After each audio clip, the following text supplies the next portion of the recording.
Hello chess lovers and welcome to Chess Insight! In this video, we're going to review a very interesting game where Magnus Carlsen was defeated by a young 18-year-old prodigy. This match featured Magnus Carlsen facing Denis Lazavik during the 2024 World Rapid Championship. Magnus had the black pieces, while Denis played white.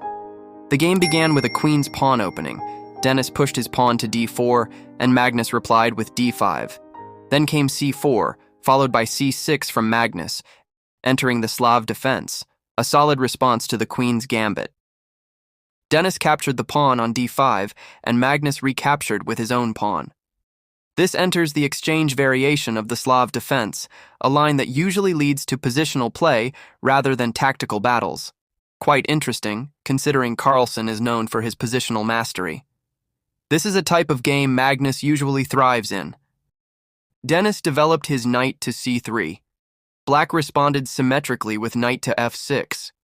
Then white played bishop to f4, and black brought his knight to c6.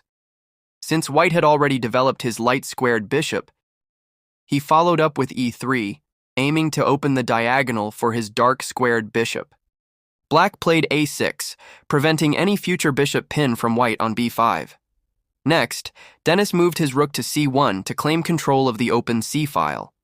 Magnus followed up with bishop to f5, preparing for e6 and discouraging white from developing his bishop to d3. After white developed his knight to f3, black played e6.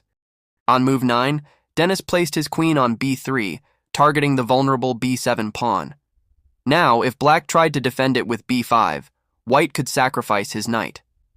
After the pawn takes the knight, white's bishop could capture on b5, winning the knight on c6 and gaining a material advantage.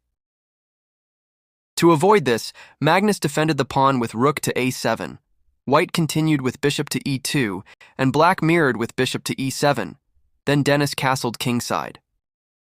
Here, Magnus could have castled immediately, but instead played knight to d7, reinforcing control over the c5 and e5 squares to restrict white's knights. After Denis moved his knight to a4, Magnus pushed g5.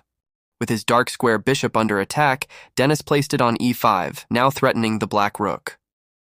On move 13, black had the option to capture the bishop, allowing knight captures knight and then knight recaptures, followed by pawn takes knight and b5 by black. This would leave black in a stable position. However, Magnus chose to castle kingside instead. A curious choice, slightly favoring white. Denis responded by retreating the bishop to g3. Magnus pushed h5, clearly preparing to trap the bishop with h4. But white shut down that idea by pushing h3. Magnus pushed g4, white captured, and black recaptured, attacking the knight. White jumped the knight to h2, doubling up pressure on the g4 pawn with the bishop. Magnus defended the pawn with knight to f6. Then, queen to d1 from white increased pressure on the g4 pawn, which was now attacked 3 times and only defended twice. It was clear black couldn't hold it for long, so Magnus tried knight to e4, attacking the bishop. If white took the pawn too early, black would respond with knight captures bishop, ruining white's pawn structure. So Denis wisely moved his bishop to f4 first.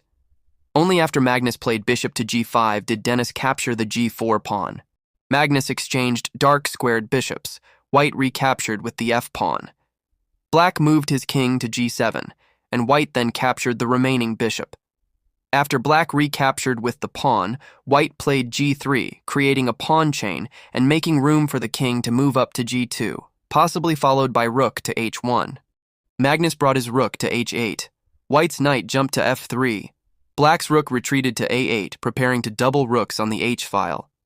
White's king moved to g2, enabling the rook transfer to h1 and countering black's pressure.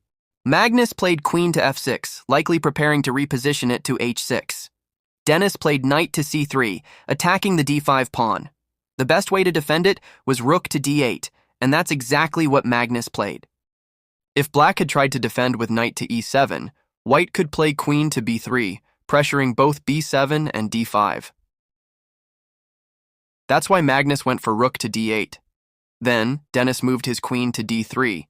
Magnus responded with rook to h5, likely to double up on the h-file. White shifted his rook to h1, offering a trade.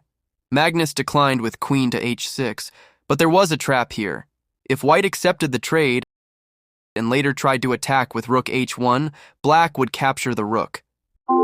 After White recaptures with the king, Black plays knight takes f2, a fork on the king and queen, winning material.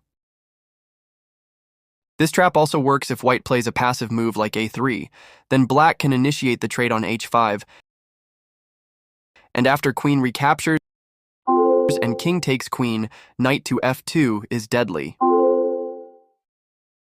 To avoid this, Denis played queen to e3, covering the f2 square. After Magnus moved his rook back to h8, Denis captured on h5, and Black recaptured with the queen. Now Black threatened mate in 2 with queen to h3. To stop it, Denis played knight to h4, also targeting the d5 pawn. Magnus defended with knight to f6. White followed with rook to h1. At this point, the engine suggests king back to g8, but Magnus played king to f8, a slight inaccuracy. This allowed Denis the idea of knight to g6, a check, and also opening up a discovered attack on the queen. But before doing that, Denis first played queen to d3, attacking the f5 pawn.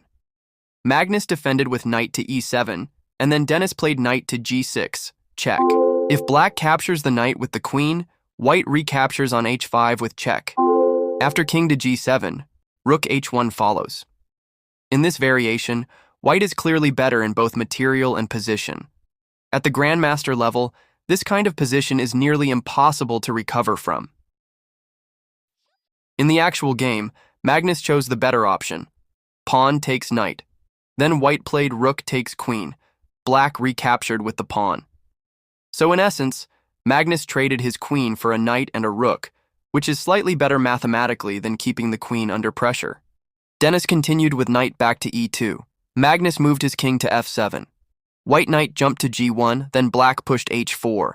After pawn exchanges and rook recaptures, White's knight moved to h3. Magnus brought his king to g6. White played queen to b3, attacking b7. Magnus replied with knight to c6, now eyeing the d4 pawn. White captured b7, Black captured d4, then White took on a6. Magnus checked with rook to g4. White's king moved to f1. Rook returned to h4, threatening the knight. Denis protected it with queen to d3, also attacking the knight. Black retreated the knight to e6. White played queen to g3, check. Black blocked with rook to g4, turning the tables on the white queen. Denis moved the queen to e3, now threatening the black knight.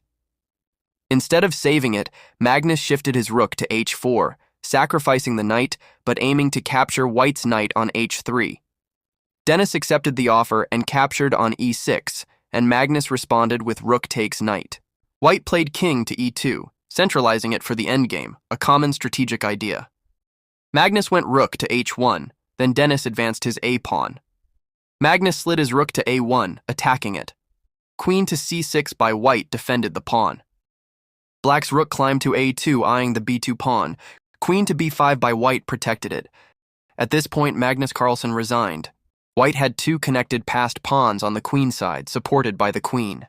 There was no way for Black to stop them, not even Magnus. Continuing the game would have been pointless. And that's the brilliant game where Denis Lazavik, just 18 years old, defeated the world champion Magnus Carlsen. Hopefully, this game adds something new to your chess understanding.